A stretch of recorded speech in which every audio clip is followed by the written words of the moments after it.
My name is Dr. Rob Kiltz, and I'm a fertility physician. I went into medicine to help people. I didn't go into medicine to make a lot of what? Money. I went into medicine to make a lot of mommies, because that's the most important thing. Medicine's kind of screwed up, you think? And I've learned, because I'm a doctor, I'm kind of screwed up, right? What human being isn't screwed up? Dead people. We will all be there, so there's no rush. All right, so what I do is make babies, and it's the best job in the universe, but it is challenging, emotionally hard, physically and financially hard. As a fertility physician, I've learned that the cause of disease is mostly idiopathic. What does idiopathic mean? Unknown cause. I always say we're just idiots. Okay? Because we're not open to the possibilities there might be something more important as the cause of infertility. Now, about 25 years ago, I started focusing on The Secret. Anyone know The Secret? What's the secret of life? Do you guys know the law of attraction, the power of positivity? So I started teaching that to my patients because I had problems and struggles, so I integrated that into my practice. And then suddenly a bunch of patients were getting pregnant on the paleo diet. And I said, what's the paleo diet? I didn't know there was a diet that was different than a standard diet. So then I tripped over Maria Emmerich and learned about keto. And then I found about carnivore about 12 to 15 years ago, never turned back. Now, I mostly talk about nutrition and immunology and inflammation. And I'm going to touch a little bit on the science of all disease. That's really my practice of what I do, because is infertility just another disease? Which is the canary in the coal mine? I'm healthy, I'm 28, and I look great, I got the right weight, but I'm not getting pregnant. Are you healthy? No, you're not, because the most important thing is reproduction. That's it. The number of live births are dropping in America and around the world. Have you noticed that? The incidence of all of the non-communicable diseases, right, diabetes, hypertension, cancer, stroke, are going where? Up, right? And until just a couple of years ago, the communicable diseases were kind of flat, but then they've gone up. Maternal morbidity and mortality is going up 40%. And the number of babies and children dying is going up. What's the problem? Answer is, we don't know. We don't know.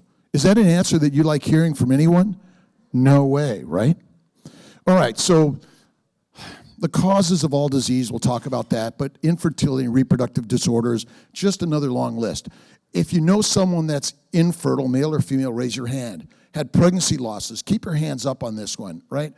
Premature labor delivery, C-sections, failed vaginal delivery, right? Polycystic ovarian syndrome, premature menopause, and premature menarche. That means you start your menstrual periods way younger than you should. Abnormal or irregular menstrual cycles, pelvic or ovarian endometriosis, pelvic inflammatory disease, right? What is that caused by? Uterine fibroids, interstitial cystitis, pelvic pain syndromes. How many women suffer from that since age 12, 13 or younger, right? Let's see. And then preeclampsia, eclampsia, morbidity, maternal morbidity and mortality is on the rise. Question is, why? Answer is, I don't know. Right on. All right. The question is, does our diet impact, since this is a diet conference, right? And diets are dead, by the way. We don't like that, right? There's a nutritional solution to everything. Reproductive function is damaged by something. What do you notice about this slide? This is the recommendation by experts in the maternal fetal medicine. And what do you see on there? It's full of plants, fruit, fiber, vegetables, seeds and nuts, and lean meat. There's no fat. Almost all of that converts to what? Sugar. Is sugar ever required in our bodies? Never. Is it good for us? No. Except if you're having my ice cream, by the way. All right, but what do you also notice? A recommendation for pregnant women and lactating women on that screen. Red wine. A glass a day is okay. Those are our experts that are telling us what to eat. Do you trust them? I don't. And this is what I do for a living, all right? So fruit, fiber, vegetables, seeds, and nuts, carbohydrates. Where do carbohydrates come from? Plants. What plant is not a carbohydrate? They're all carbohydrates. Every single one of them. I don't care where it comes from. It's a carbohydrate, means it breaks down to a sugar. It causes damage to our body and never required in our body. All right, healthy, right, recommendations. How many meals a day are you told to eat? 3 to 6. Is that good for us? Nope, not one bit, all right? And most of these foods break down to, guess what? Sugar, right on. We're all just sunlight. You guys know that? That's all we are. So the sunlight combined with carbon dioxide. Can you guys see carbon dioxide? Something invisible, and technically sunlight is really invisible, but it just reflects off something and we see it. But sunlight, CO2, and water makes what? A long-chain carbon particle, which means it's a plant, okay? And that's the easy thing. And the cows, pigs, and sheep eat what? Plants. And are we meant to eat the grass or the plant eaters? In my opinion is we're meant to eat the grass eaters like a lion. How many knows how the GI tract works? What's the job of the gastrointestinal tract? It's to take the materials in the environment that we eat and break them down into 3 components: sugars, fats, and amino acids. Now, where do the sugars and the amino acids and the fats go? I consider the bowel basically a fermentation bucket. You guys know what fermentation makes? So the day you're born to the day you die, your bowels are full of what? Plants, which come with bacteria and yeast and viruses. They ferment in our gut, and what does that make? Alcohol. Your children, our children, all of us are suffering from a gastrointestinal fermentation bucket. All right, what's always recommended? Plants. Never required. What's never recommended? Fatty meat. What is the most important thing to eat? Is fatty meat. Now, when you break down plants to sugars and you break down proteins to amino acids, where do they go in your body? Do you know? They go to the hepatic portal blood vessels, which then go to the liver. And what happens in the liver? They're converted to fat via insulin. This is critical because people think sugars go everywhere in your body and they're energy for your body, but they're not. Basically, the sugars and amino acids via insulin in the liver are converted to fat. What's the job of the liver? Make what? Fat. That's it. The job of insulin? To make fat. If you think of these simple things, Occam's razor says the simple answer is the one. Do you know that science, I call it snake oil, and I call data doo-doo. We're trying to make a very simple concept very complicated, so guess what? You can't understand it. You can't understand it. We can argue all about it until the cows come home, or the sheep come home. Love cows and sheep. But basically, when you eat fat, where does it go? Lymphatics. It's circulated everywhere. Why is fat circulated everywhere? Because fat is the fuel for your body. If you don't have fat, and if you're skinny in a famine, you're fertilizer. Fat is actually healthy for us. Because you're fat and overweight, that does not cause disease. How do you get fat in our current environment? You eat plants, which are ultimately poisonous for all of us. The mitochondria, by the way, uses what for fuel and energy? Acetyl-CoA from fat, not sugar. And that's my premise here. How much glycogen and how much fat do you store in your body? Right? A pound of fat is about 4,000 calories, and a pound of carbohydrate, sugar, glycogen is about 600. Does it make any sense that you'd use sugar for energy when you got so much fat everywhere? Never. Palmitic acid is the most common fat in our body, by the way, and you cleave a 2-carbon particle off of that. Acetyl-CoA is ultimately the powerhouse of the human body. It's the energy, which comes from what? Quickly and easily? Fat. Fat is fertile and fit, by the way, not the cause of disease. But acetyl-CoA, now here's a nice picture between proteins and carbohydrates in their metabolism. This is simple. Now, would you rather use fat, carbs, or proteins as your energy, acetyl-CoA? Do you see how simple it is to make fatty acids into acetyl-CoA? Quick and easy. It's complicated to convert sugar into pyruvic acid into acetyl-CoA. And I bet it never happens in your cells It happens in your liver via insulin. And I'll talk how I believe that's true, because is it easy to get fat? How many people eat high protein and a plant-based diet, but very little fat? Mostly everyone. Mostly everyone's eating a low-fat diet, and guess what you're getting? Fat. Gee, I wonder why. Because the job of the liver is to make what? Fat. Is it normal to get fat, or is it abnormal to get fat? It's normal. It is so normal to get fat because 10,000, 100,000, 500,000 years ago, you were skinny, you were fertilizer. Fat is where it's at. The cause of disease is never fat, it's never obesity. The cause of disease is what you eat, which then damages every organ system of your body. And are the reproductive organs just another organ system of your body? Right? Brain, heart, liver, kidneys, adrenals, all of it. So, cholesterol and fat. Do you know what it makes up in your body? Hormones, cell walls. What cell wall in your body isn't made up of fat? All of them are. So, a low-fat diet is good for you? Really? Come on, right on.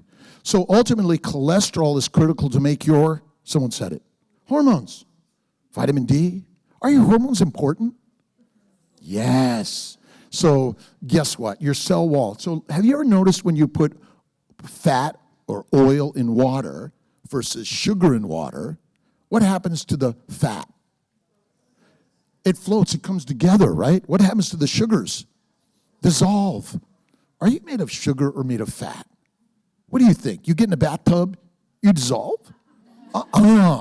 No way, okay?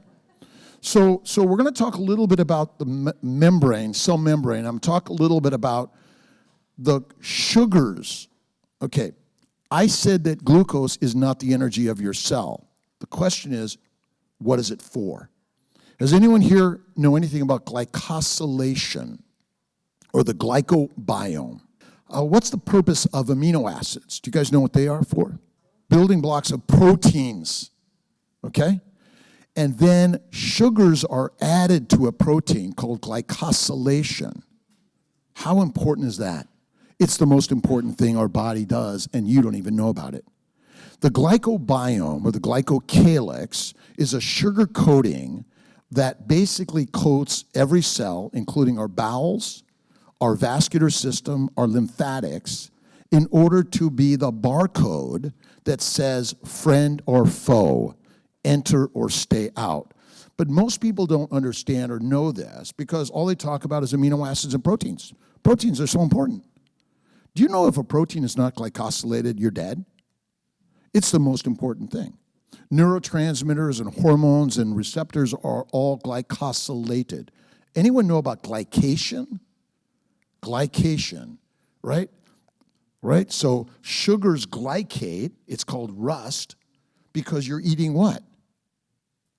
Plant sugars. Plant sugars are foreign antigens that cause inflammation, that cause every single damage and disease to every single cell of your body. Oxalates, lectins, phytates are important, but guess what's more important? The plant sugars, which are foreign. Anyone ever had COVID or a cold virus or any of these things that are killing multitude of people? What part of the virus is actually causing the inflammation? Do you guys know? Spike glycoprotein. They never talk about the sugars. Why? How come? I don't know that answer. But the endoplasmic reticulum, which is in the center bottom, you can't see it, it's to the far side of the slide, which is basically showing that a protein is made directed by the DNA, which directs the RNA, which directs the protein production. But then the protein must be glycosylated, and glucose is just another one of the sugars that glycosylates and gives the protein its proper structure and function. Cell membrane. You guys seen this, right? Every cell of your body, including your white cells, your red cells, your nuclear membrane, your mitochondrial membrane, is a phospholipid with proteins embedded in it, and then sugars basically growing off of it. So if you look at the grounds around us, what are they covered by if it's not concrete? Grass. If there's no grass on the soil, what happens in a downpour? It erodes. So the trees and the grasses are the glycobiome. They're the sugars that protect the epithelial lining and keep it from falling apart. So what if fat is the only fuel for the mitochondria and not glucose? Remember, everyone says glucose is your fast energy and fat is your, slow energy? Maybe that's not true, but it's the lie we keep on living with, and then we can't figure out what insulin resistance is. Insulin resistance is liver damage. That's all it is. The job of the liver is to make fat out of amino acids and sugars. So amino acids make proteins. Sugars, glucose, galactose, mannose, and I'll go over some other sugars real quick. And this is important to understanding about reproductive dysfunction because it's just another organ system which is damaged by eating what? Sugar, which comes from plants. Plants. Just say plants, right? We make it so complicated. Occam's razor. Anyone know Occam's razor? The simple answer is the one. Is science simple? Is it? It's complicated. Do you have a degree in medicine, science? You must not. Oh, does fat cause any disease? If you're ultra skinny, bulimic or anorexic, or you're cachectic from other diseases like cancer, are you likely to reproduce? Your menstrual cycles stop, you can't make sperm, you can't have an erection because you are sick and damaged. But if you're overweight, does that in and of itself cause menstrual disorders and infertility? It doesn't. We at CNY Fertility accept all men and women of all sizes, but the majority of the medical industry actually discriminates against size. Did you guys know that? Right? It's one of the last bastions of discrimination. Leaky gut. Everyone know what leaky gut is? Okay, so imagine the epithelial lining is coated with a mucopolysaccharide layer, which is a plant sugar layer, which protects the epithelium. When that mucopolysaccharide layer is damaged, the microbes stick. So most of the epithelial layer is negatively charged, and the microbes are negatively charged, so we're repelling the microbes. But when one is negative, one is positive, what happens? Right? We want to attach. And attachment begins the reaction of more inflammation. It damages the epithelial lining of your bowels, then your blood vessels, then your lymphatics, your peritoneal surfaces, and then your tubes, ovaries, uterus, your male and female reproductive organs. But the same thing's happening where? In your brain, in your liver, in your kidneys. It's happening everywhere. So, this looks like a complicated picture, but basically the middle slide, the top there, is showing the intact mucopolysaccharide glycocalyx. Sounds complicated, doesn't it? It's a sugar layer, right? Sugar is slick, right? But it's sticky, right?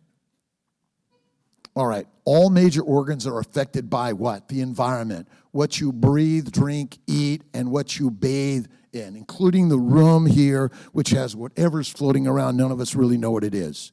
So all bacteria, yeast, viruses, plant, and animal products inhaled, eaten, or internalized via the skin, right? You may be using some sort of beauty product or something, right? But ultimately, they are simply prevented from getting in by an intact glycocalyx. Now, you guys have heard of all these terms before? Glycocalyx, the glycobiome. Maybe, maybe not. They're new terms, aren't they? Right on. So inflammation begins in the GI tract, including the mouth, the gums, right? As the glycocalyx is damaged, the sugars and the antigens from the plants and the microbes begin to break down even further and get into your body, right? So do you want bacteria and yeast in your blood vessels? Do you think bacteria and yeast in your bowels are good? Would you drink a cup of bacteria, yeast, and viruses? Would you really take a pill that has bacteria and yeast in it? Where did that science come from? Do you ever wonder? You wouldn't put it into an open wound. Why would you put it in your bowels, which then enables them to grow and ferment? And what does fermentation make? Alcohol. So if you're chronically eating a plant-based diet, which causes low-grade chronic inflammation, then you occasionally have a spike of some disease, IBS, right, endometriosis, endometritis, except anaphylaxis. What is anaphylaxis? It's an overwhelming immune reaction that will take you down unless you have access to a EpiPen or Benadryl or an ER. But for the last 50, 100,000, 5 billion, 3 million years, I don't know what it is, did you have access to those things? So we're actually lucky that we have all these drugs to keep us from dying right away. Microbes and plants are the most antigenic. Is red fatty meat antigenic? Very low antigenicity. All right, so again, we're going to get to the simple cause of all disease, but you got to understand our body is a filter. Does everything that comes in end up going out of us? It doesn't. Where's it stuck, right? Oxalates, phytates. You heard Sally Norton. But there are many chemicals and other antigens that get in our body. They go in one way, they try to go out the other, but they get caught up in the filter system. And when the filter system gets packed, can you ever remove your filters? Nope, you can't. Except unless you get an organ transplant. But basically, imagine everything you consume, one way or another, is embedded everywhere in your body. In your brain, in your heart, in your bowels, in your kidneys, in your reproductive organs, the uterus, tubes, ovaries. All right, what's the cause of all disease? What's that? Inflammation. Now, what's the cause of inflammation? Environment, food, but I break it down to simple 5 things. Plant sugars, not just glucose. Plant antigens, lectins, oxalates, phytates. Plant chemicals, heroin, cocaine, marijuana, nicotine, caffeine, cyanide, estrogen, progesterone, testosterone, and anti-thyroid chemicals that plants make. Why? Because they've been around for, what's that?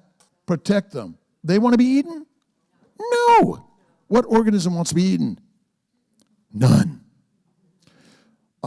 Fermentation of plants in the bowels. And then my 5th one is actually excessive exercise, which I don't recommend exercise at all. Go to work. Go do something. Be creative. Get up. Clean the house. Go out for a walk, but go do something. I enjoy heroin too. I got one laugh. That was good. By the way, heroin comes from plants. Opium, cocaine, marijuana comes from plants. Okay? Are we dumb? Oh, it's real good to use marijuana.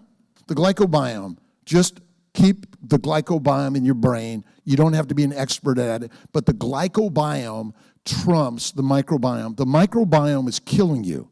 It is not good for you. Everyone says, oh, the microbiome's out of whack. How about the Teflon shield of the glycocalyx is out of whack, and now you're allowing the microbes to get into you, and they are killing you. So imagine these proteins sticking themselves out of the membrane, into the membrane, and all these sugars are like trees and branches and grass that are just flowing in the wind, right? And they're basically saying, you're good, you're bad. Let me tag you and let my lymphatics get you down the line. Let me let you in as a good thing, a good food or a good particle that we made, or does my body say, you're not good for me? But the problem is you keep on adding more of the not so good for me, and what does your body do? Increases more inflammation, which is white cells and platelet aggregation. Is that good for you? It does not one bit. So the glycobiome, I call it the barcode. Just think of the glycobiome as a barcode. The sugars, glucose, galactose, mannose, and I'll go over these. Again, have you heard of some of these? Sialic acid, N-acetylglucosamine, N-acetylgalactosamine. Have you heard of these sugars? I haven't. I didn't know they existed. Which sugar do we measure all the time? Glucose. Is it maybe just another sugar that circulates in our body, but we've been duped to think it's the most important one? If you don't eat plants, what's your sugar level? 60 to 80? It's fine. It's never a problem. How do you cure diabetes type 2? Don't eat plants. Is that hard? It's really hard. It is hard. I've been off coffee now for 10 months, and it's hard. It's hard. It's hard. I do like French fries in my ice cream, but think of we have to delete that. All right, amino acids are to make proteins, and sugars are to make a glycoprotein or a glycolipoprotein, which most people don't know anything about. Ask your doctor, ask the scientist, what do you know about the glycobiome? Nothing. It trumps everything. Because when it's damaged, leaky gut. Anyone here ever heard of leaky gut? Guess what it causes? Everything. And that is the most important thing about this whole talk because, all right, what's your blood type determined by? A sugar. Different sugars determine your blood type. The COVID virus mutates by changing its sugars. Are sugars ubiquitous? Are they everywhere? They're everywhere. Because where do they come from? Who owns the universe of the earth? Plants. When you die, they grow out of you. They own you. They own all of us. All right. Heparin sulfate, chondroitin sulfate, hyaluronidase. Have you heard of any of these things? Are they important? What are they made of? Sugars and proteins, glycoproteins, very critical and important.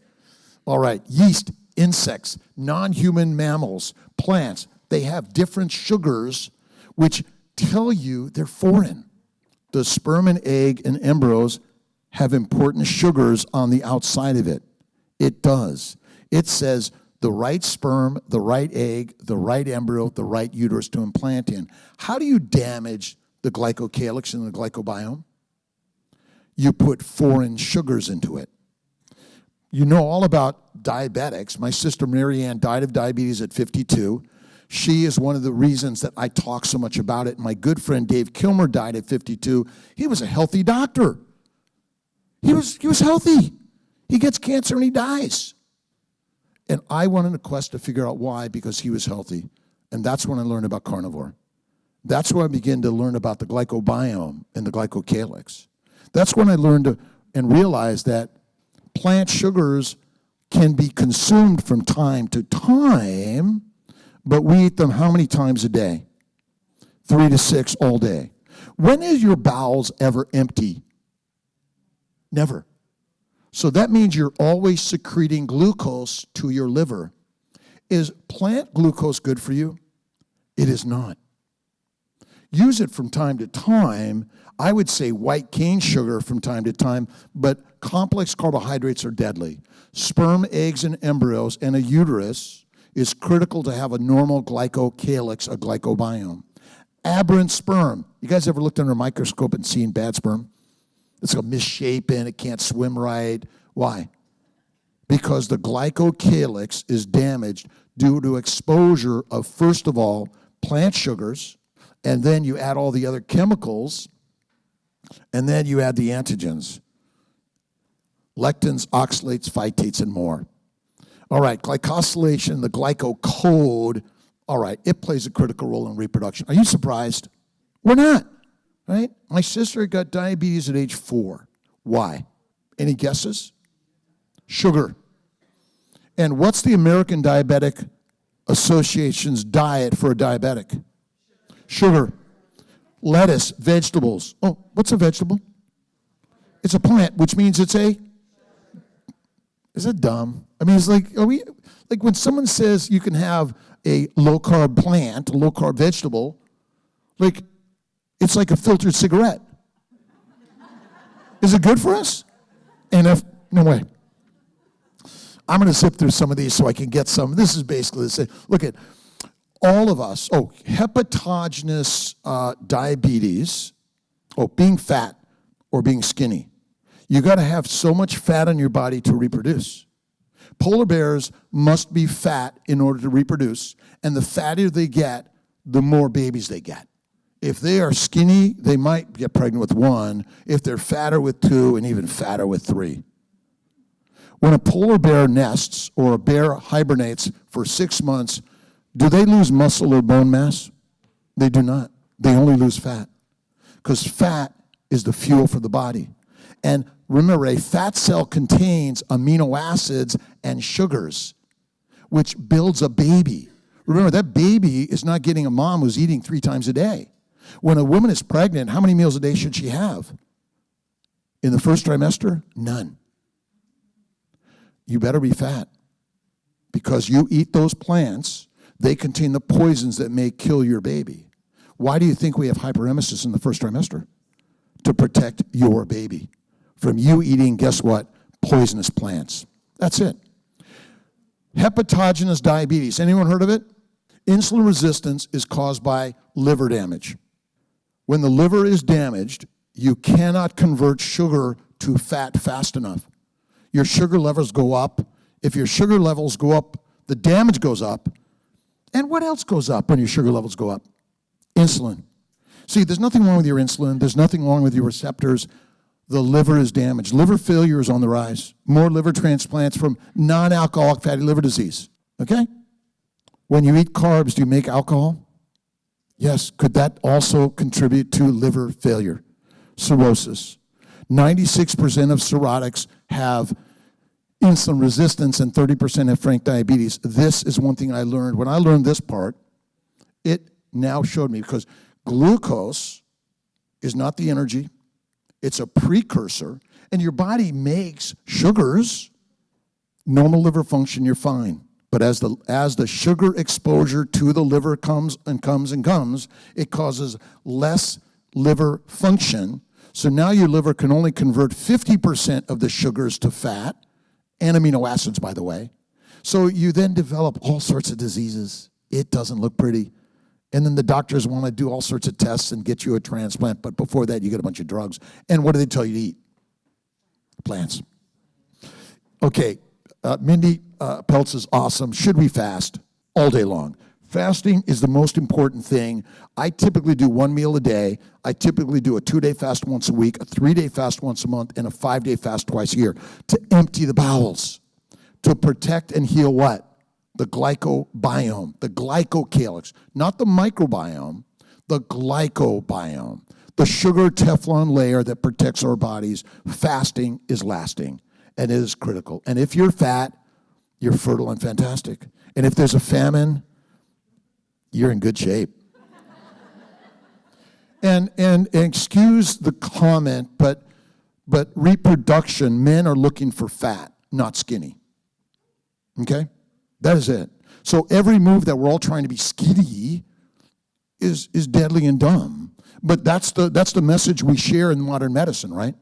So remember, the more time you go without eating food, the less is in your bowels, empty gut, full life. And so, this could be a day or it could be 8 hours. You could put it whatever it is, but I don't think a window of 10 hours of eating is any good. I do 1 meal a day. How long does it take to eat that fuel for your body? 1 hour, 10 minutes? I don't know. It doesn't take long. Remember, we've made eating entertainment and forgetting that it is the most important thing. All right. Plant chemicals, estrogen, progesterone, testosterone, they all suppress your normal function. You're eating your birth control pill and your abortion pill. Is it good for you? NFW. Look, I love potatoes, love them. All these other things I've loved in life. I'm Italian, and I loved all this stuff, but do I touch it now of any frequency? No way, because it's deadly and dangerous, because they contain chemicals to control you and kill you. Who's addicted to ribeye steak? All right, plants kill. And I just want to look, there's a journal called the USDA Journal on Plant Poisoning. Why would the USDA have a journal on plant poisoning for livestock? Because when livestock are dead or damaged, they lose money. But there's not one for you and I. Because when you're damaged and dead, someone makes money. Plants, pesticides, right on. The pesticides are made by the plants. I know you want to blame the humans on it again, but it's the plants because they're the predators and we are the prey. We talked about oxalates, phytates, and lectins, and I know that Sally Norton talked about oxalates, but I don't think we go far enough because there's many more antigens that are glycoproteins. Glycoproteins are antigenic. Sugars are antigenic. Phytic acids, enzymes, saponins, all these lectins are highly antigenic. You eat them. Now, interesting enough, where do the reproductive organs sit in relationship to your bowels? They're at the bottom. I call it the gutter. The colon is fermenting. The colon is hot, gaseous. Alcohol is inside of it, and it's sitting right on top of your ovaries, tubes, and uterus, and it's secreting all of this stuff everywhere. Why do you think women have so many reproductive disorders? Because they are highly, highly susceptible to this. Because what do they mostly eat? Plants, salad, nature's toilet paper. I'm sorry, it's deadly. And so the most common reason for recall of plants is, it's what? It's vegetables and fruit, right? Ribeye steak? Never. Burgers? I don't touch. Bacteria, yeast, and viruses are deadly and damaging to us, the leading cause of almost all disease, because they love you. What do they love about you?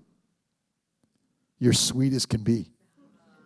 Remember, when you eat sugars, it doesn't stay in one place. It goes everywhere. It doesn't need a receptor in order to put it inside the cell. It's just diffusing there. That's all. Gut fermentation syndrome. We talked a little bit about that. What do we make out of sugars and fermentation? All sorts of things, right? Because we love those things. Anyone heard of Salisbury steak? Salisbury steak. James Henry Salisbury was a doctor, graduated Albany Med in 1850s. He was a chemist and a microscopist. He looked at the diarrhea and the vomit from the men in the Civil War who were dying. He realized they were all dying from bacterial and yeast overgrowth. He figured out that if he switched them away from plants, which were all sugar, and put them on steak and coffee, that's the best diet in the world. But it's simple. It's already been, we don't need another study. There's only one person that needs to do the study, and who is it? Ourselves, right? Don't wait for a study that says, okay, now we've got the evidence, and then someone else is going to come with the opposite, because it's all political. Inflammatory bowel disorders. Anyone have it? I've had it. I used to have bowel bleeding, arthritis, psoriasis, migraines, kidney stones. Did my doctors ever say, oh, it's your diet? Nope. Paleo, Marie Emmerich, and carnivore cured me. But basically, endometriosis, endometritis, PID, all the disorders, even vaginismus, and all of the disorders of pain in the pelvis for men and women is caused by plant-based fermentation in the gut, which basically damages our reproductive organs. And this is really to say that there's glycans everywhere. The sugars are critical everywhere, and we're damaging our sugars by we're consuming foreign sugars. Just mannose. Anyone heard of mannose? Okay. Does anyone ever measure mannose? Mannose levels actually are indicative of PCOS, polycystic ovarian syndrome, which is metabolic disorder, which is prediabetes. How many here are likely pre-diabetic if you're on a plant-based diet? Everyone, right? We just don't know it yet until you suddenly have some disease or you have to see a doctor or you die. And too many of my friends have just dropped dead, and it's like, gee, I wonder why. We don't know. Undiagnosed prediabetes. For diabetes and prediabetes for men and women causes sperm dysfunction, ovarian dysfunction. It damages the brain where LH and FSH come from, which ultimately is the cause of all damage and disease. All right, you want to be a Ferrari or a pickup truck that's, well, if it was the pickup truck painted right, we'd love it, right? But ultimately, part of my story is that we are lions. We are not pigs, cows, and sheep. Domestic animals eat grass and grains, but wild-type animals eat meat. We are lions through and through, and lionesses. When you eat like a lioness, you feel like a lion and a lioness. It's a game changer. As a fertility doctor, I talk about keto and carnivore. I have so many patients getting pregnant, and some of them I've never met. They just read my stupid shit, and they're like, whoa. Worked. All right, too much food, too little food, the wrong food. Why do some people get sick and die from these things or get fertility issues and other people don't? Well, no. Why do some people who eat plants get the sicknesses and other people don't? The answer is, I don't know. Infertility, the canary in the coal mine. All right. Maximize fatty meat, minimize plants, 1-to-1 fat to protein. Carnivore is the very best. 1 meal a day. Again, fasting is best in my opinion. Liver's primary job is to make what? Fat. Insulin's primary job is to make what? Fat. That's okay. That's good. You're saying something. I like it. All right. Plants contain glycating sugars, chemical toxins, antigens, all inflammatory. The glycobiome rules. It's the Teflon shield, the protector of your body, but you're screwing it up because you're eating what? Plants. I don't know if I have any time for any questions, but thank you for allowing me to share my crazy story. I love you all.